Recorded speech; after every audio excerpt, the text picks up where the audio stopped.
नमस्कार साथियों। आज के इस वीडियो में हम कुछ महत्वपूर्ण प्रश्नों के माध्यम से भारतीय संविधान के महत्वपूर्ण आर्टिकल्स के बारे में डिस्कस करेंगे। तो चलिए वीडियो की शुरुआत करते हैं अपने पहले प्रश्न के साथ। आपका पहला प्रश्न है, which article of the constitution of India has a provision that mandates the reservation of seats for the scheduled caste and scheduled tribes in the house of the people.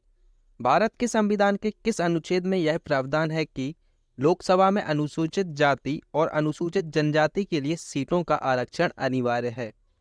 Option A 335, option B 332, option C 330 and option D है 46।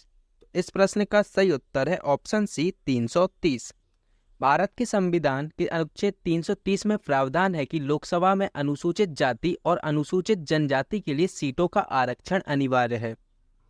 अगला प्रश्न है, the constitution of India has blank parts and blank schedules. Bharat के संविधान में खालिस्तान भाग और खालिस्तान अनुसूचियां हैं। ऑप्शन ए 12 भाग 25 अनुसूचियां, ऑप्शन बी 22 भाग 10 अनुसूचियां, ऑप्शन सी 10 भाग 22 अनुसूचियां और ऑप्शन डी है 25 भाग और 12 अनुसूचियां। इस प्रश्न का सही उत्तर है ऑप्शन डी 25 भाग हैं और 12 अनुसूचियां हैं। भारत के संविधान में वर्तमान में 25 भाग और 12 अनुसूचियां शामिल हैं। वर्तमान में अनुच्छेद की संख्या कितनी है आप सभी को कमेंट करके बताना है। अगला प्रश्न है, according to constitution of India which article is not related to fundamental rights from following. Bharat के संविधान के अनुसार कौन सा अनुच्छेद मौलिक अधिकारों से संबंधित नहीं है? Option A article 40, option B article 25, option C article 18 and option D है आर्टिकल 30। तो इस प्रश्न का सही उत्तर है ऑप्शन ए आर्टिकल 40। भारत के संविधान के अनुसार अनुच्छेद 40 मौलिक अधिकारों से संबंधित नहीं है। भाग 3 में अनुच्छेद 12 से 35 तक मौलिक अधिकारों का उल्लेख है। ये अधिकार भारतीय नागरिकों को दी गई गारंटी है और इनमें स्वतंत्रता, समानता और न्याय के अधिकार शामिल हैं। अगला प्रश्न है, under which list is education placed in the Indian constitution. भारतीय संविधान में शिक्षा को किस सूची के अंतर्गत रखा गया है? Option A state list, option B concurrent list, option C union list and option D है गवर्नमेंट लिस्ट। तो इस प्रश्न का सही उत्तर है ऑप्शन बी कॉन्करेंट लिस्ट। शुरुआत में शिक्षा को राज्य के विषय के रूप में परिभाषित किया गया था, लेकिन 1976 में से 42वें संशोधन के माध्यम से समवर्ती सूची में स्थानांतरित कर दिया गया था।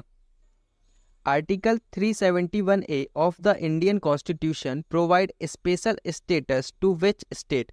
भारतीय संविधान का अनुच्छेद 371A किस राज्य को विशेष दर्जा प्रदान करता है? Option A Nagaland, option B Sikkim, option C Assam and option D है अरुणाचल प्रदेश। इस प्रश्न का सही उत्तर है ऑप्शन ए नागालैंड। भारतीय संविधान का अनुच्छेद 371A नागालैंड को विशेष दर्जा प्रदान करता है। अनुच्छेद 371 में कई राज्यों को विशेष प्रावधान दिए गए हैं, जैसे कि 371 में महाराष्ट्र और गुजरात को, 371A में नागालैंड को, 371B में असम, 371C में मणिपुर, 371D में आंध्र प्रदेश और तेलंगाना, 371E में भी आंध्र प्रदेश और तेलंगाना को है और 371F में सिक्किम को दिया गया है।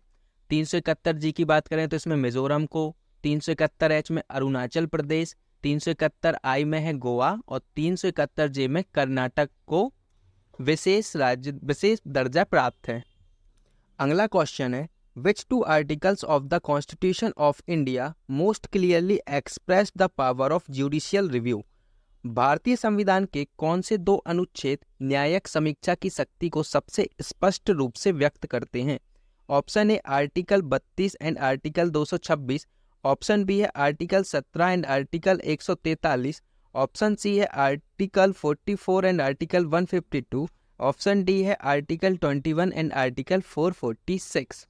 तो इस प्रश्न का सही उत्तर है ऑप्शन ए अनुच्छेद 32 और अनुच्छेद 226। ये दोनों ही अनुच्छेद न्यायिक समीक्षा की शक्ति को सबसे स्पष्ट रूप से व्यक्त करते हैं। अनुच्छेद 32 जो है लोगों को उनके मौलिक अधिकारों का उल्लंघन होने पर सर्वोच्च न्यायालय का दरवाजा खटखटाने की अनुमति देता है, और जबकि अनुच्छेद 226 लोगों के उनके मौलिक अधिकारों का उल्लंघन होने पर उच्च न्यायालयों से संपर्क करने की अनुमति देता है। अगला प्रश्न है, which article of our constitution says that the speaker will have the final casting vote in the event of equality of votes in the house. हमारे संविधान का कौन सा अनुच्छेद कहता है कि सदन में मत बराबर होने की स्थिति में अंतिम निर्णायक मत स्पीकर का होगा?